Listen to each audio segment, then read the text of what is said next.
زندگی ما رو عاداتمون تشکیل میدن و عادات ما آینده ما رو میسازن. ممکنه باورش برای سخت باشه، ولی گاهی کوچکترین عادات بزرگترین اثر رو تو زندگیمون دارن. تو این ویدیو میخوام 10 عادتی رو بگم که اگه بیاریش تو زندگیت و به طور مداوم انجام بدی، بهت قول میدم که سال دیگه این موقع همین آدمی که الان هستی نخواهی بود، بلکه سالمترین، خوشحالترین، زیباترین و حتی خوش‌اندام‌ترین ورژن خودت خواهی بود.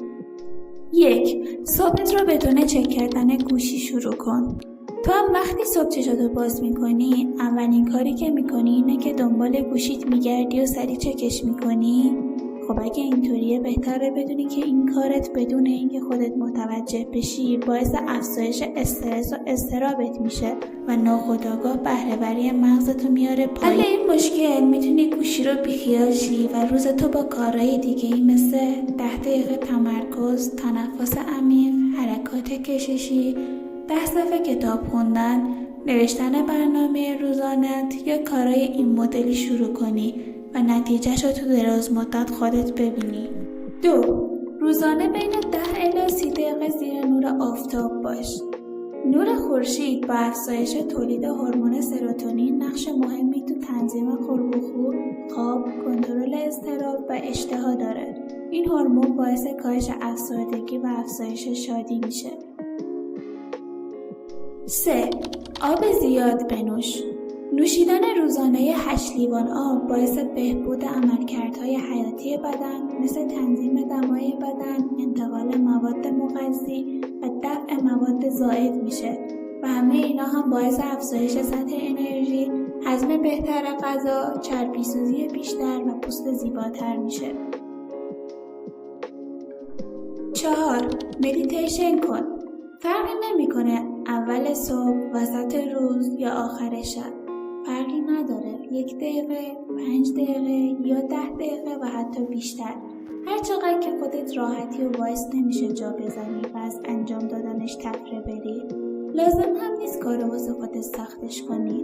فقط کافیه چشماتو ببندی و واسه 1 دقیقه رو نفس کشیدنت تمرکز کنی. همین. این کار اولش ممکنه خیلی سخت باشه و نتونی و همش دلت بخواد انجامش ندی یا ذهنت بخواد بره به سمت فکرهای مختلف، ولی یادت باشه این ذهنته که داره مقاومت میکنه. پس سعی کن حتی واسه 1 دقیقه هم که شده این کار رو انجام بدی و به مرور زمان این زمان رو افزایش بدی. 5. تحرک روزانه‌تو بیشتر کن. حتی شده واسه 10 دقیقه حرکات کششی انجام بده. لازم نیست تو شروع کار حتما روزانه 1 ساعت ورزش کنی. یادت باشه سنگ بزرگ علامت نزدنه. لازم هم نیست الان بری واسه ساعت‌ها تو گوگل سرچ کنی که کدوم ورزش بهتره. هر کاری که شروع به انجام دادنش کنی خوبه. پیاده روی، دوچرخه سواری، ایروبیک، زومبا، یوگا، رقص و به هر چی که بهش علاقه داری. پاشو همین الان شروع کن و واسه 10 دقیقه انجامش بده. 6. موقع غذا خوردن گوشی رو بذار کنار.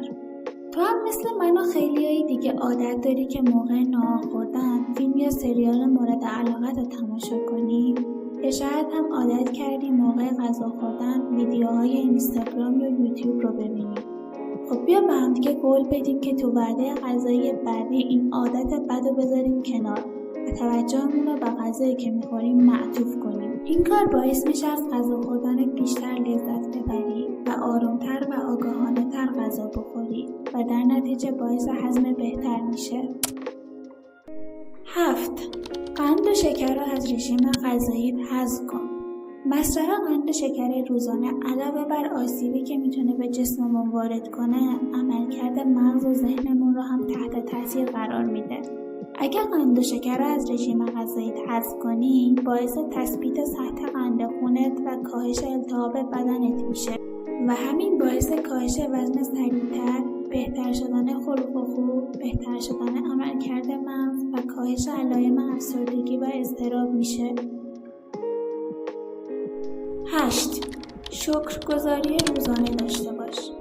روزانه حداقل 10 دقیقه از وقتتو صرف شکرگزاری کن. فرقی نمیکنه چطوری. هیچ راه درست و ثابتی واسه این کار وجود نداره. میتونی توی دفترت بنویسی یا میتونی توی ذهنت بهشون فکر کنی و به خاطر وجودشون احساس قدردانی داشته باشی.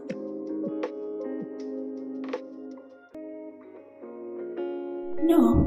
1 ساعت قبل خواب گوشیتو بذار کنار. این گوشی که تو دستته و تا قبل اینکه به خواب بری داری نگاش میکنی، نور آبی داره که عملکردش مثل نور خورشیده و نمیذاره ملاتونین، هورمونی که خواب رو تنظیم میکنه، ترشح بشه و در نتیجه تو چرخه خواب و بیداری اختلال ایجاد میکنه. یادت نره کارهایی که قبل از خواب انجام میدی با کیفیت خواب شبانت و همینطور کیفیت روز بعدیت رابطه مستقیم داره. 10. بین 8 الی 9 ساعت خواب با کیفیت داشته باش. فرقی نداره چقدر کار عقب افتاده داری. اگه میخوای عملکرد بدن و ذهنت تو سالمترین حالت خودش باشه، در طول شبانه روز باید بین 8 الی 9 ساعت خواب عمیق و با کیفیت داشته باشی. تو چه عادتهای مثبتی داری که تو زندگی تاثیر مثبت گذاشته؟ با همون به اشتراک بذار.